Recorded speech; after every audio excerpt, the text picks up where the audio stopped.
Hello friends, good afternoon to all of you and welcome to the EduSite Network. Our today's topic of discussion is Beginnings of Indian Art and Architecture in Early India, Bharhut.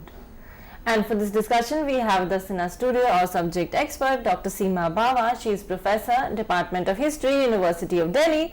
She has a teaching experience of more than 2 decades and she holds a PhD in History of Art. Her publications include Religion and Art of the Chamba Valley, published in 1998, and Gods, Men and Women, Gender and Sexuality in Early Indian Art, 2013. This is just amongst a few of her publications. And she has also authored numerous art exhibitions and artist catalogues. And with this brief introduction, I would like to welcome ma'am to our studio. Welcome ma'am. Thank you so much for coming. And I request you to begin our today's lecture. What we're going to do today is discuss the beginnings of Indian art and architecture in early India, and we're going to take up a case study of Bharhut. Now, one of the reasons why we are doing Bharhut is that this is the first time that you have a consistent kind of a body of art and architecture that is now actually marrying the two. So, within the architectural precincts, you have the placement of sculptural antiquities, or what have become antiquities, but an ornamental scheme based on sculpture. So this kind of integration of art and architecture starts happening from Bharhut period onwards. Actually, it is post-modern period, and Bharhut is one of the first extant examples. There are some others which we will be discussing later, but the important thing about Bharhut is that it is a very consistent kind of an ornamental scheme, or ornamentation scheme I should say, which we see here. Bharhut is located in the Satna district of Madhya Pradesh, and it was on a major trade route which went from the western coastal region, which had a lot of port towns such as Bharhut, it had Kalyan, it had Sopara, which are mentioned in contemporary Greek texts such as the Periplus of the Erythraean Sea, as well as in the donative inscriptions along the coast and contemporary Buddhist and Jaina literature. Now, and it went to Patliputra, which was obviously the center or the core area of empire formation around the Magad region, and you have one branch going up to North Mathura and then to Taxila, one down south to the Deccan. Now, why we are telling you this is that this is the reason why the sites such as Bharhut benefited from the wealth accumulated by the trading classes, and it also led to certain kind of economic as well as regional state formations, which led to an increase in art and architectural activities. Now, how we know that it benefited from the wealth of the region is from the donative inscriptions that you can see in and around the stupa and the Vedika around. There are a lot of more than 840 donative inscriptions, and these donations have been made by Gahapatis, householders, laity, and by merchants and guilds, along with the monks and nuns. So you have bhikshus and bhikshunis also donating to the construction of this stupa.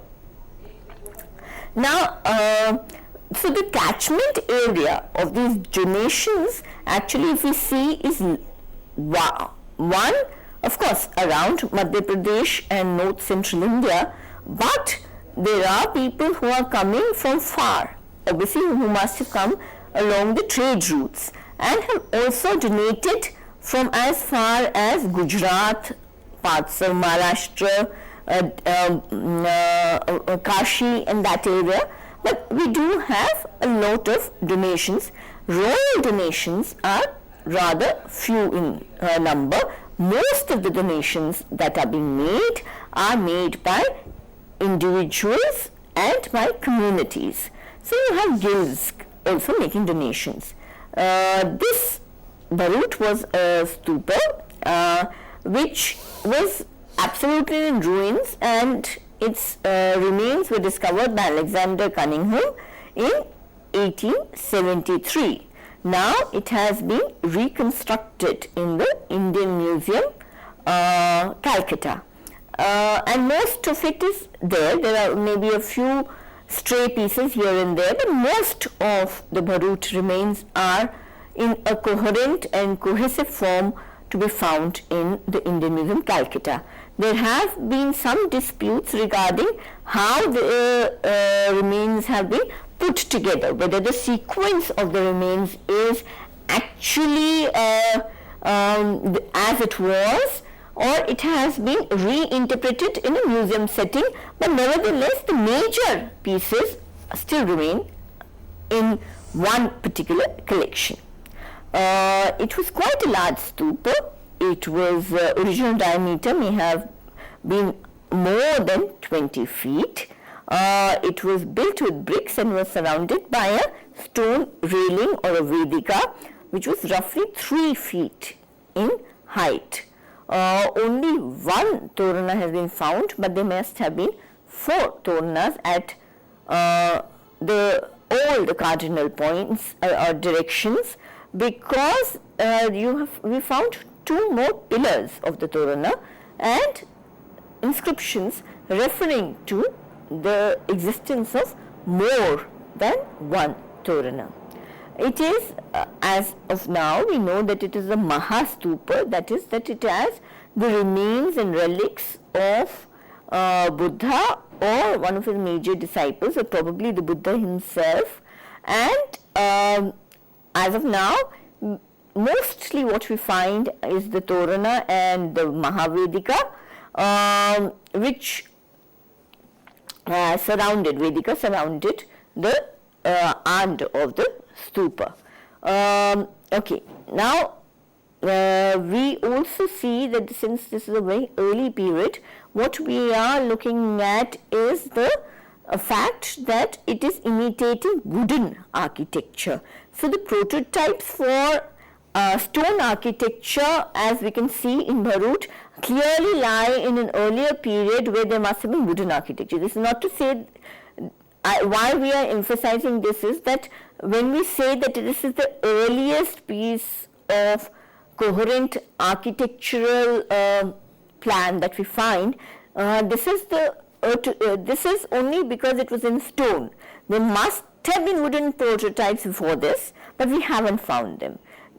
History and sources of contemporary sources, especially Buddhist canonical sources, do tell us that after the death of Buddha, after his cremation, his relics or the remains were divided into 8 parts, and there was a stupa built over each part, Vaishali, Ramagram, etc.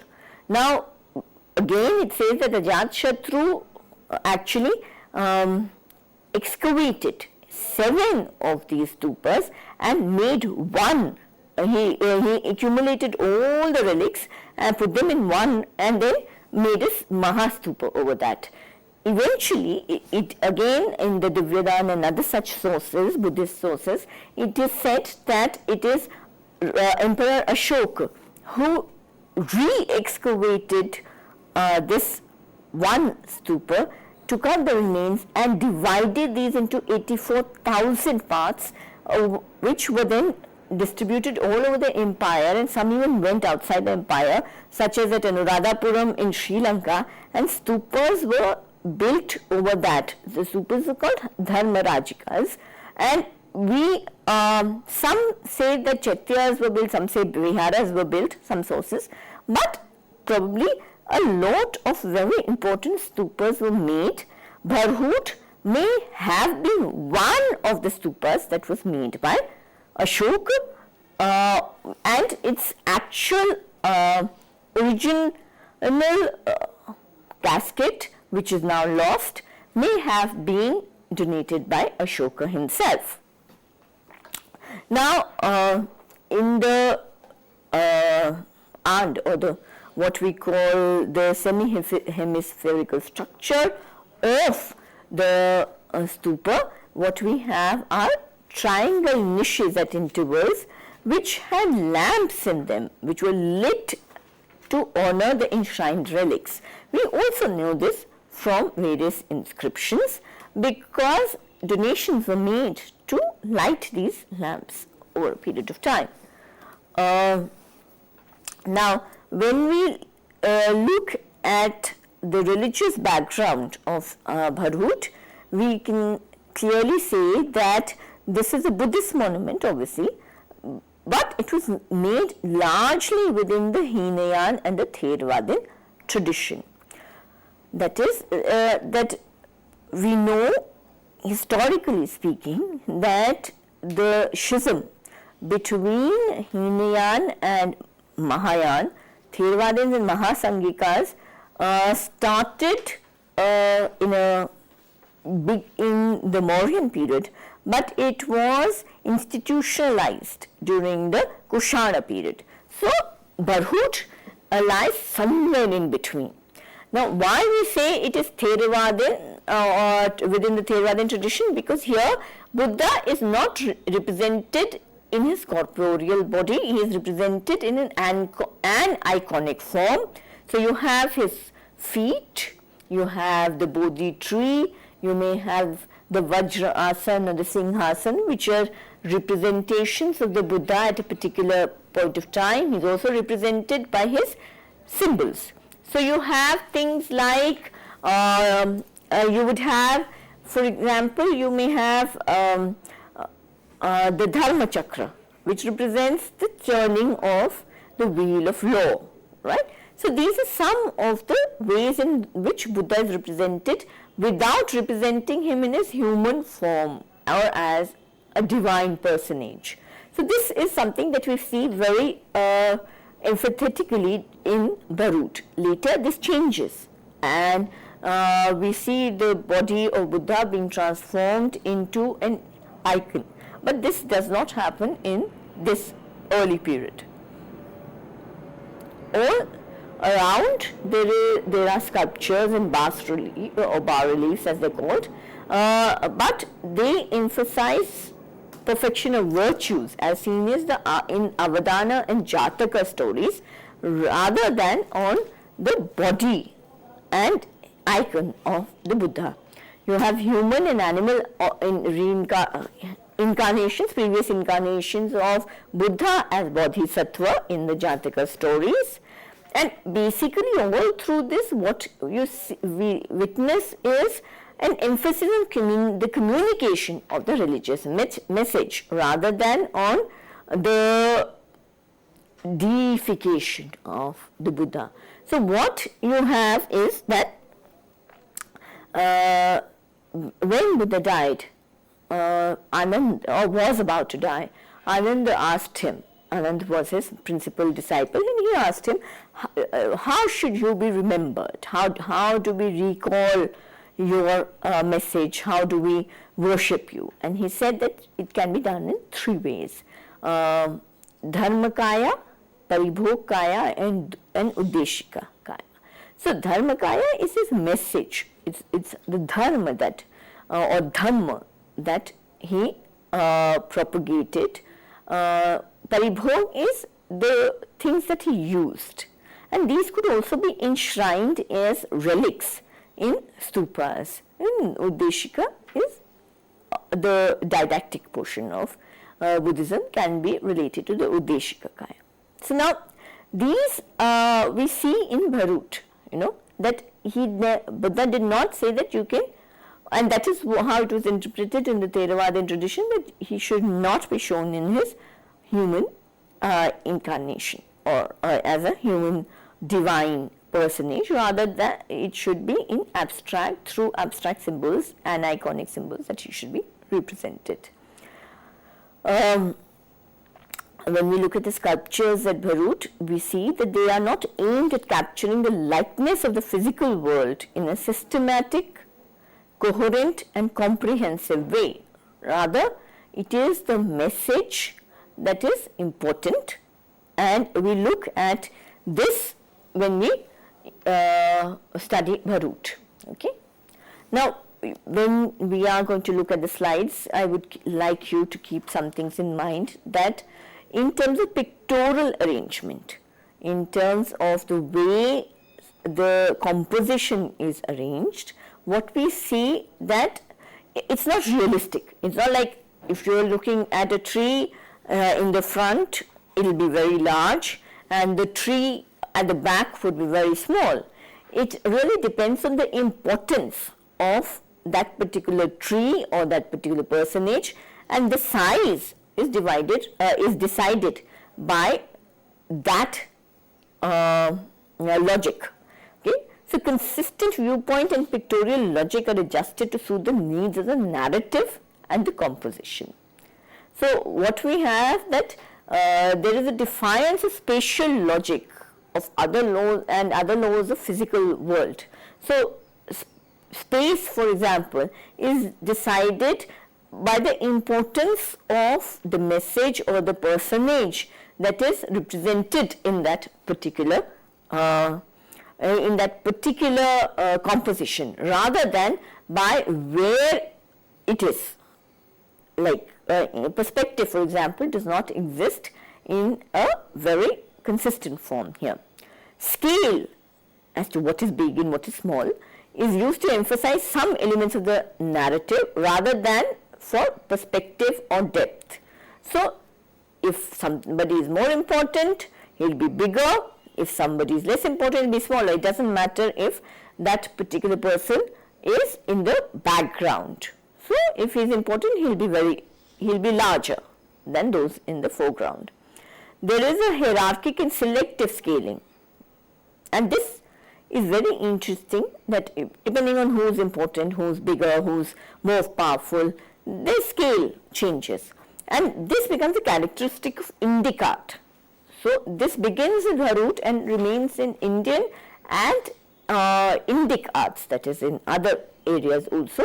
This which are inspired by Indian religion and culture, we have this particular element where realism is not as important as is the hierarchic and selective scaling. Now also we have a lack of individuality being given to human figures. They are represented as a type. So a Raja or a king is represented as a type. So one Raja, another Raja, the third Raja, they all look the same.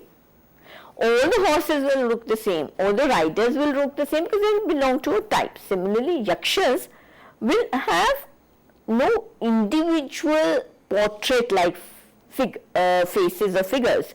What they would have is that they would be represented as a particular type of a being, which is a Yaksha. See, Nagas, it could be Erapatta Naga or it could be Muchalinda Naga, but they will all look like a particular type, which is the Naga.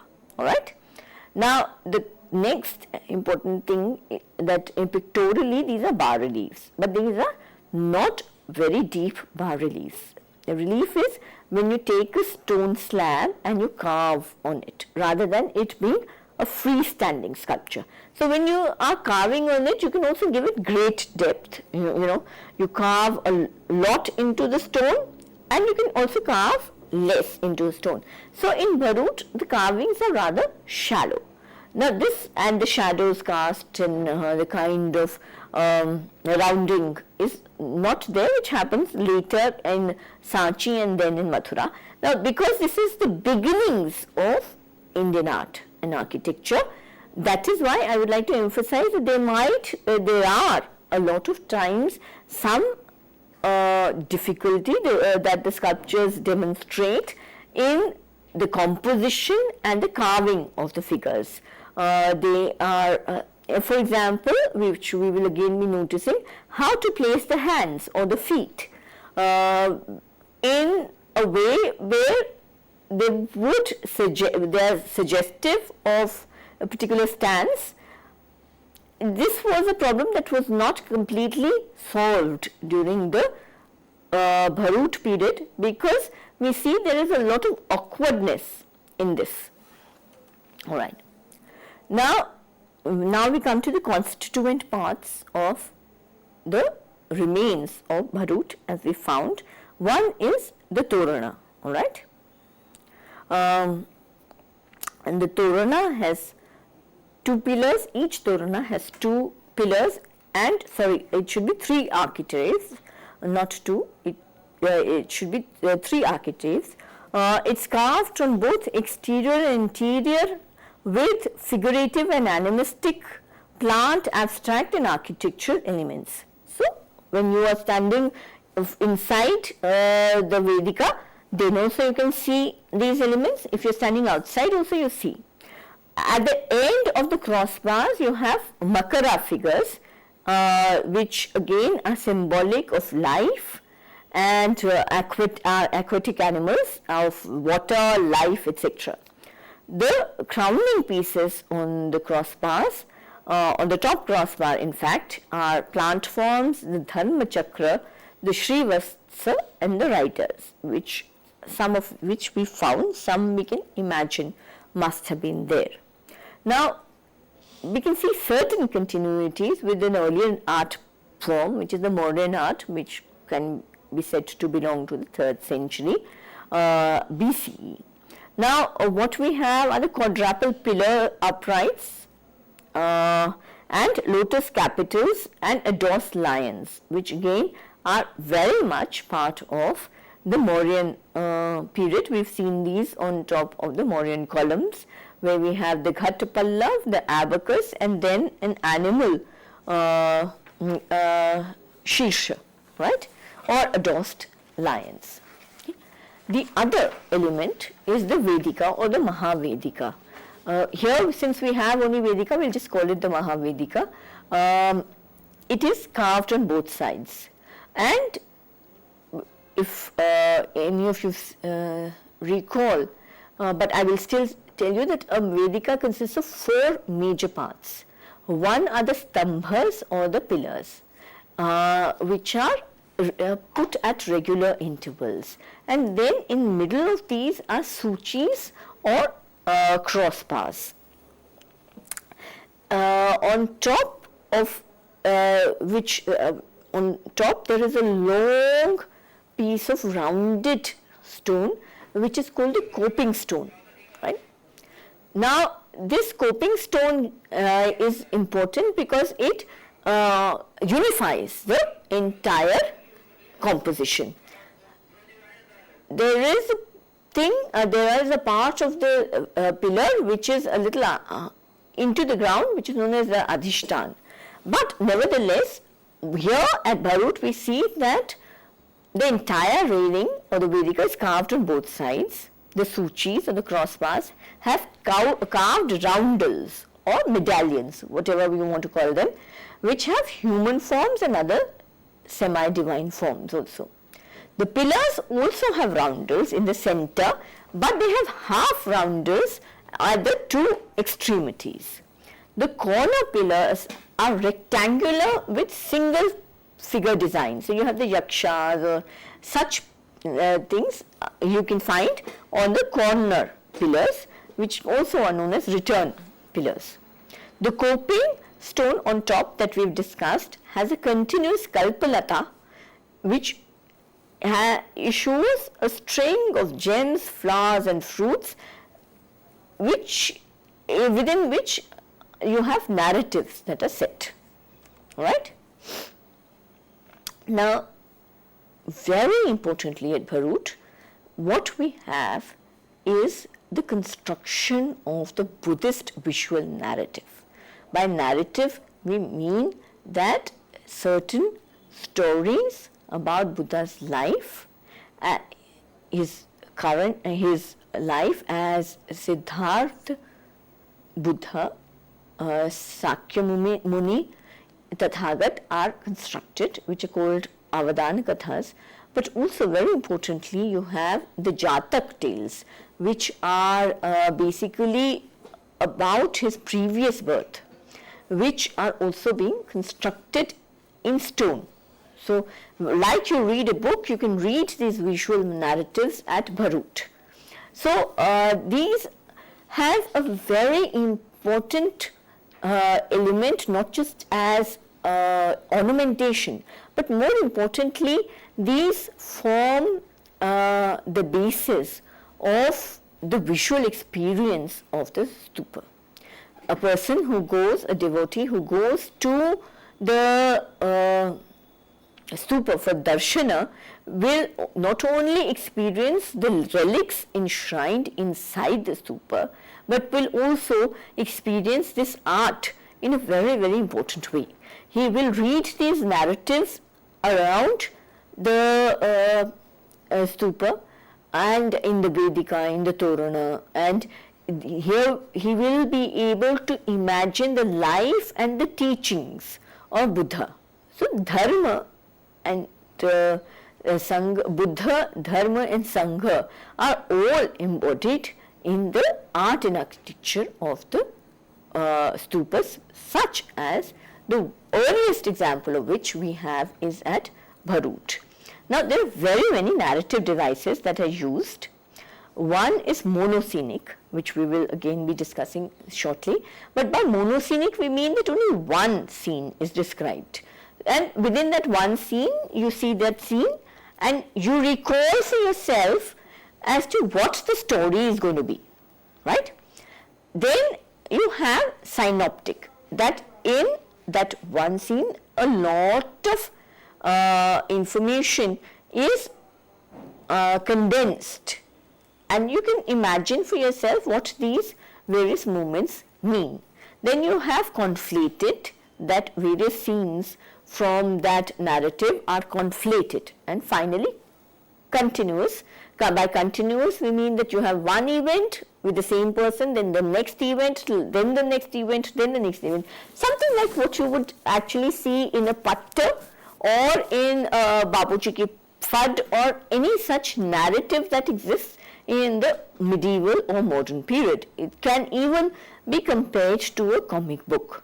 So you have, a person looking at it can recall various moments from the narrative as they are happening one after the other in the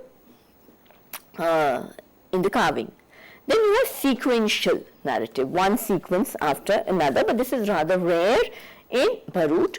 Most of the scenes at Bharhut are monoscenic or synoptic. We do not have, we have only 3 conflated narratives and very few continuous ones.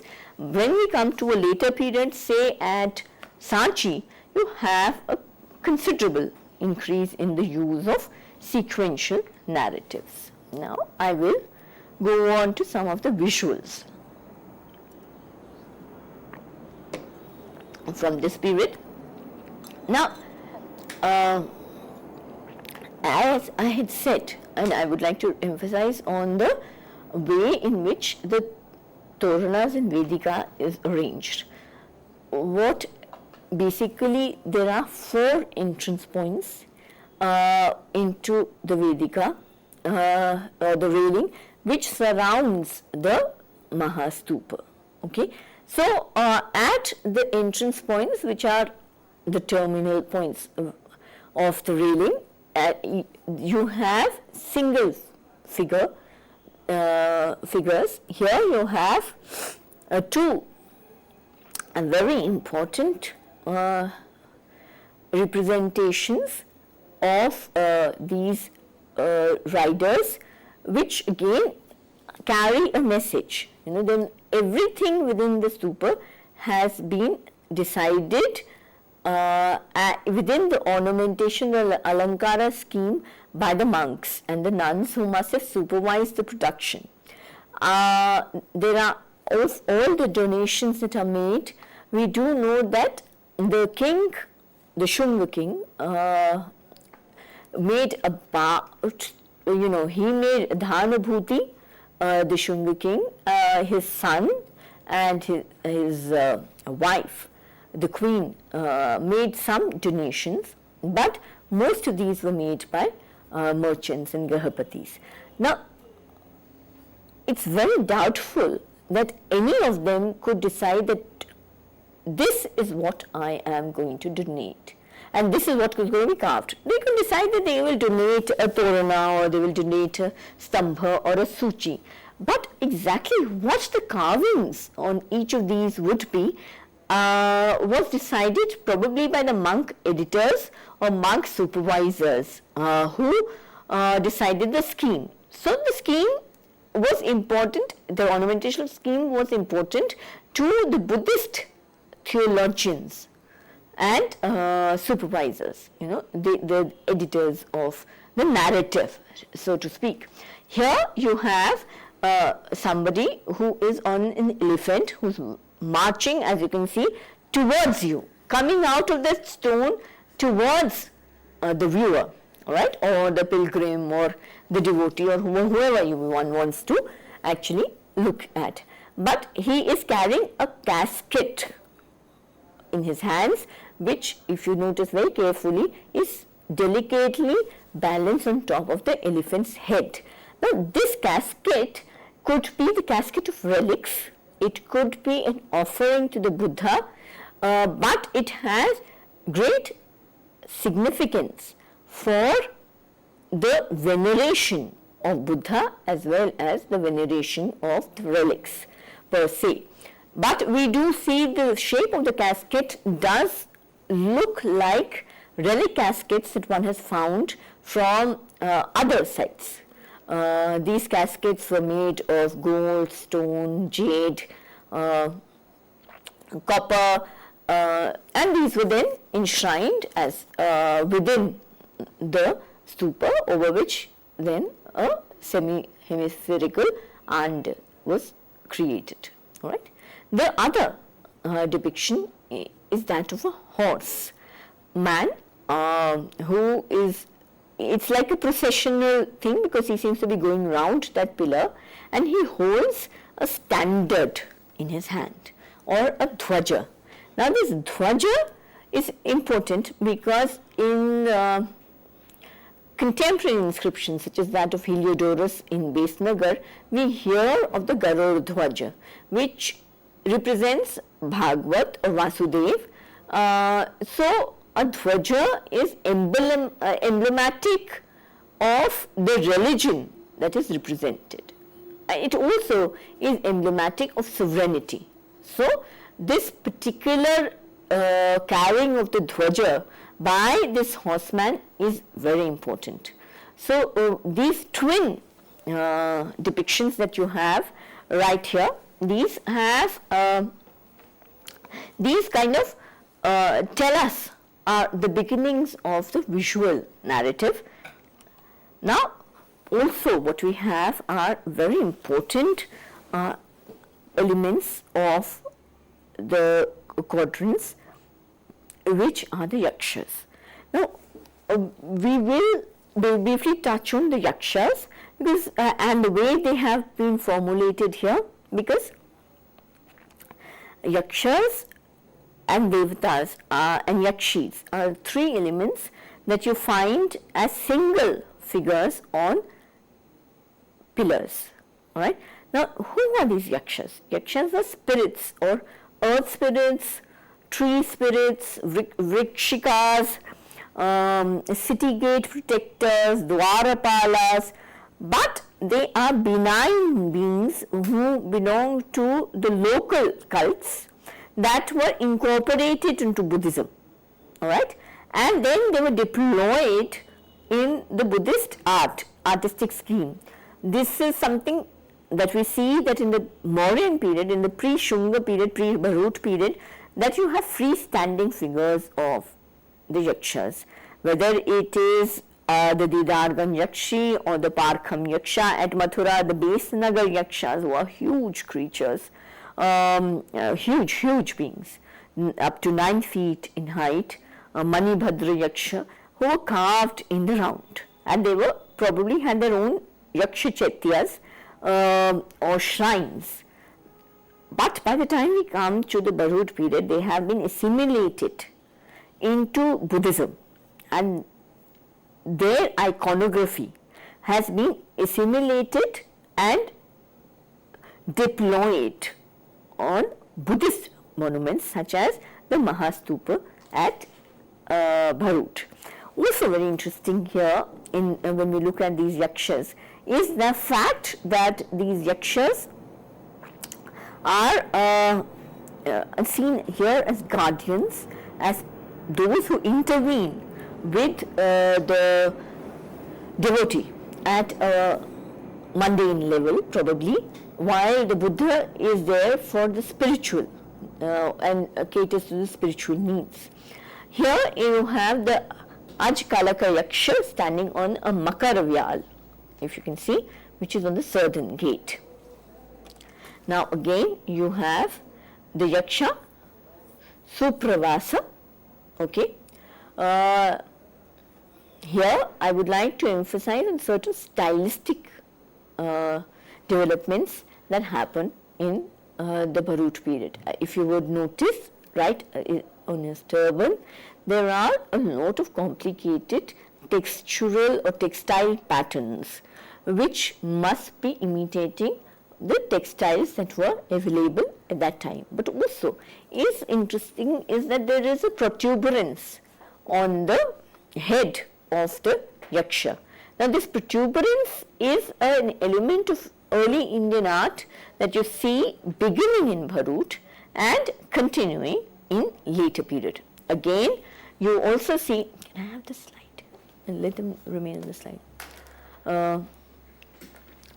If you would see here that you have the face here that you can see has bulbous eyes, a very sharply defined nose and narrow lips in almost like a straight line. The earrings have very heavy jewelry. The body again, part of which you can see, the usual kind of a torque and a multi-string necklace are there. But what we find interesting here is the fact that you have the hands in Anjali Mudra, or at least in some kind of a gesture of obeisance is being made. But the artists are a little uncomfortable or awkward in the placement of the hands. So they seem to be awkwardly put together. Right? Now, within the same scheme, you have here Naga King Chakravak on the south gate, a corner pillar, and this is the gift of Dharma Rakshita. But here again, I would draw your attention to two things. One, you can see a little inscription on top in Brahmi, which is post-Mauryan Brahmi, Shunga period, can be dated to about 130 to 80 BC, which is the date of the monument. But on the side as well as on the top. Now these inscriptions tell us about two things. One, they are label inscriptions that tell us who or what is sculpted, and secondly, who donated this particular piece. So both of them are giving us significant information about the construction and planning of the monument, as to how the ornamentation or the sculptural scheme has been planned.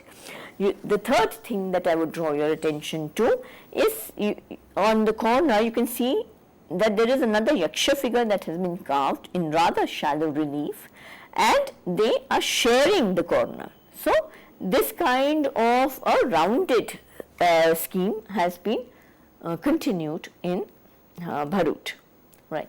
Besides yakshas and Naga kings, you have another representation here which is clearly non-Indian. Now why do we say it's non-Indian? Because if you would notice the earlier slides that I was showing you, they were wearing dhotis and they were wearing what are known as scarves or uttariyas. Now this gentleman here, you will see, is wearing a tunic with a dhoti, and he is carrying a sword in a scabbard. Scabbard has certain symbols on it. Similarly, his hair do not have a turban, that heavy turban that you see with a protuberance, but his hair are curly, but they are being tied with a riband or a fillet, whatever you want to call it. But the way in which the head has been made also is slightly in profile.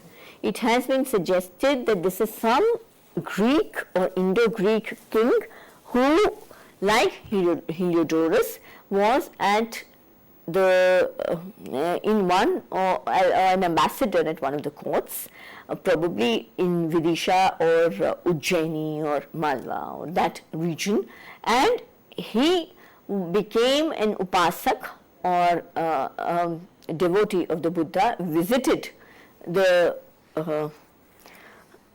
monument and donated, and his portrait was also put.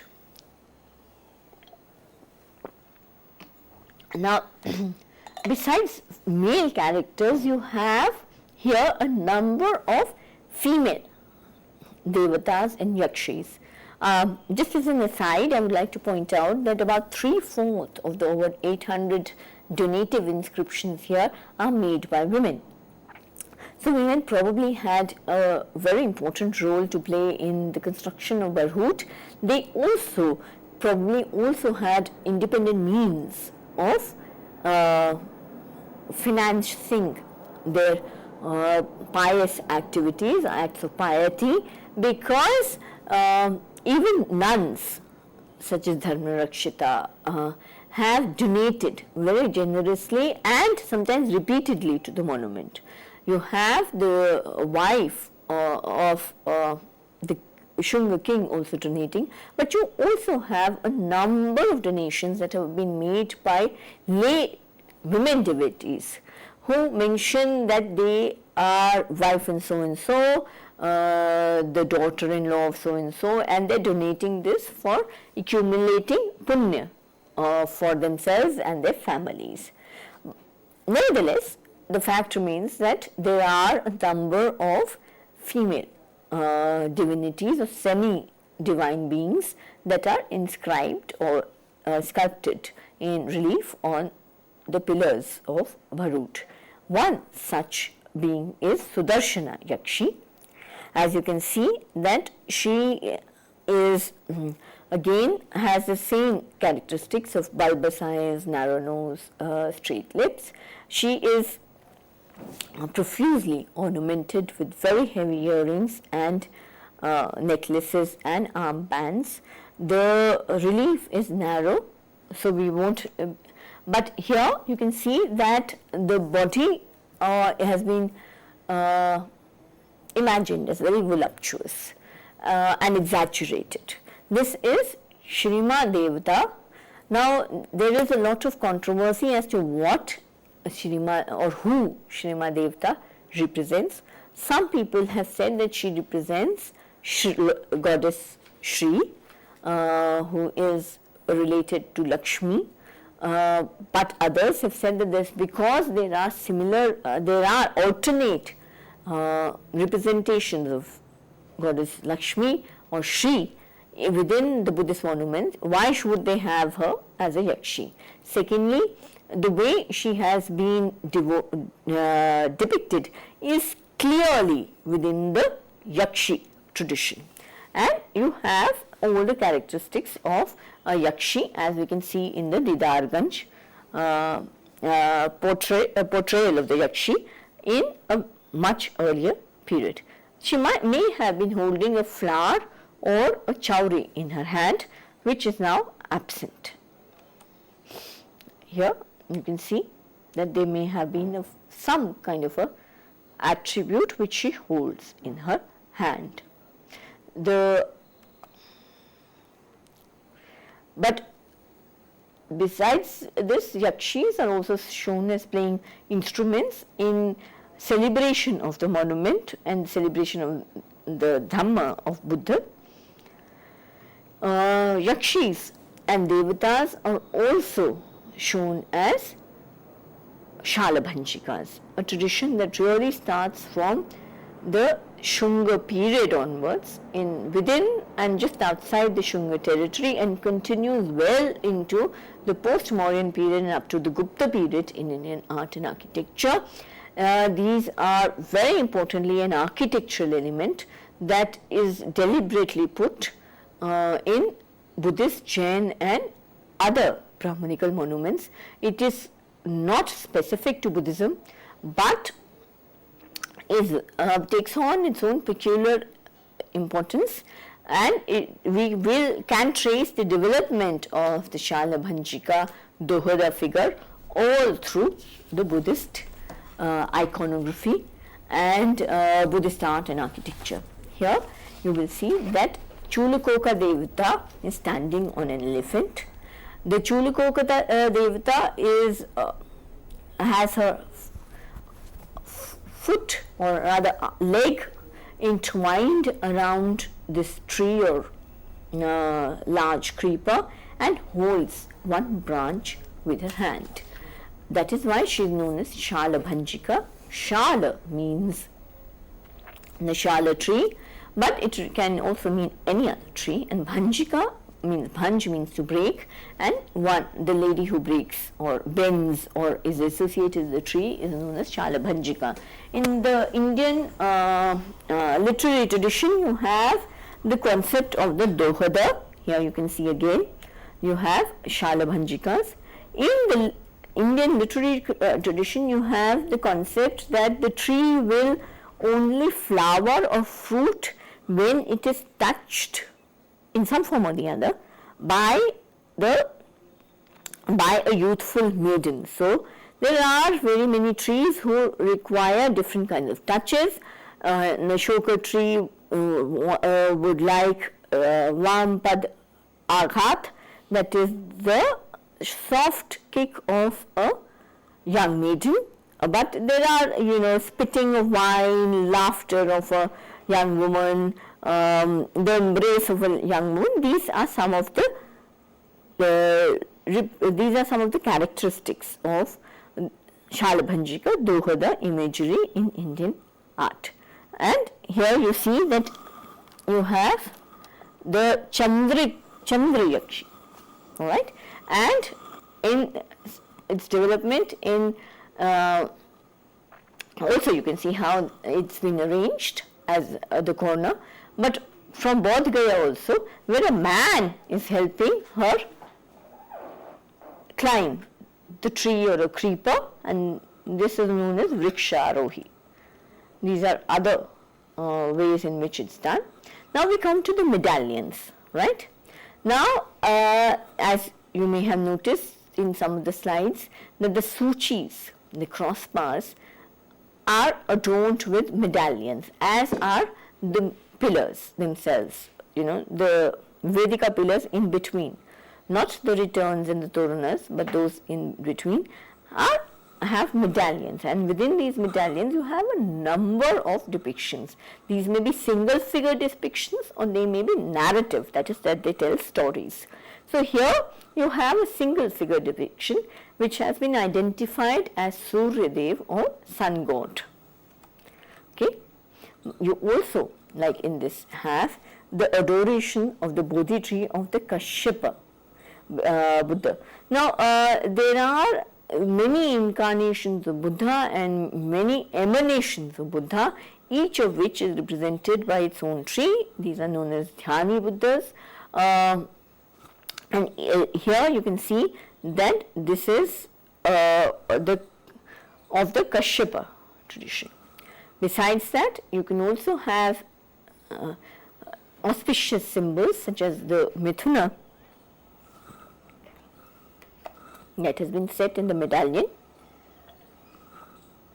On the other side, you can see how this has been interpreted in a later tradition, right? Sorry, you can't see the entire inscription here, but these are, this is a standing Gajalakshmi, right? And she is standing on a Purna Ghat from which issue two large lotuses on which two elephants are standing. She herself is standing on a pericarp like of a lotus, and these two elephants are lustrating her with pitchers of water. This at some point was interpreted as meaning the birth of Buddha and the first bath of Buddha by the two Nagas, each pouring a hot and cold stream of water. But a more logical explanation is that you have a clear portrayal of Gaj or Abhishek Lakshmi, right? Similarly, you have attendant figures above this. This is a seated Gaj Lakshmi. Again, the Ponughat, the lotuses all remain the same, but you have the elephants lustrating her with water. Now again, this is where certain auspicious symbols have been assimilated into Buddhism.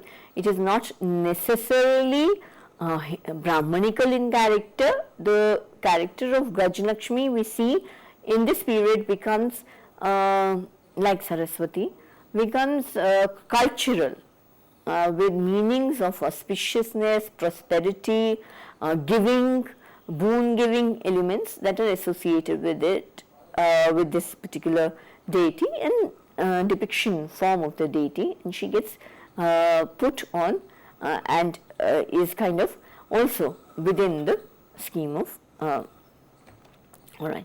Now we come to some Jataka depictions. This is this was necessitate telling the story. If you are not familiar with the story, it might be a little difficult to explain why this particular thing has been put. This is the Kakataka Jataka. Now this is within the medallion, and we will see here that you have an elephant who is all within an aquatic kind of an environment, and his leg has been bitten by a crab. Alright, so this kind of grabbing of the leg of the thing tells us about one moment in the story, and the devotee or the monk who's taking them around, the devotees around, will tell them the rest of the story. It's part of the folk tales that existed in this time. Alright, so what you have here is that there was a bodhisattva, and he was very, very pious, but he went into a pond of water in the Himalayan region which was infested by a crab who used to bite and eat up all the elephants. So this bodhisattva ventured into this pond, and here you can see he's been grabbed by the crab. He had a very pious wife who came and rescued him, right? You can't really see but you can see some kind of a remains of another elephant behind him who helped him kill the crab, and this is how he was able to rid this pond or lake of this evil crab. Alright. Again, this is the Ruru Jatak. Here it's known as the Mig Jatak. As I said, that there are label inscriptions, so there is a difference between what this Jatak is called in the story, the Jatak, the story of Buddha's birth, and in the sculpture or at Bharhut, and what it's known as in the textual tradition. In the textual tradition, this is known as the Ruru Jatak. And here you can see more than one moments from the story. At the bottom you see that there is a stag who has this man, who is rescuing this man from the waters, alright, and on the corner you can see one deer actually drinking from the water, and then you have two more deer. I'll just finish with this slide and then maybe we can take up the others tomorrow. On the other side, what you have is people shooting the stag, and another moment when finally they realize he is the bodhisattva and actually worship the stag. I will I will stop here and I will continue with the rest of the lecture tomorrow. Thank you so much, ma'am. In fact, at the end of the lecture, it was very interesting to see the Jataka tales depicted through those carvings, and very wonderfully done and very wonderfully narrated by you. In fact, would arouse the interest of somebody to in fact go back to them and consult the tale as well.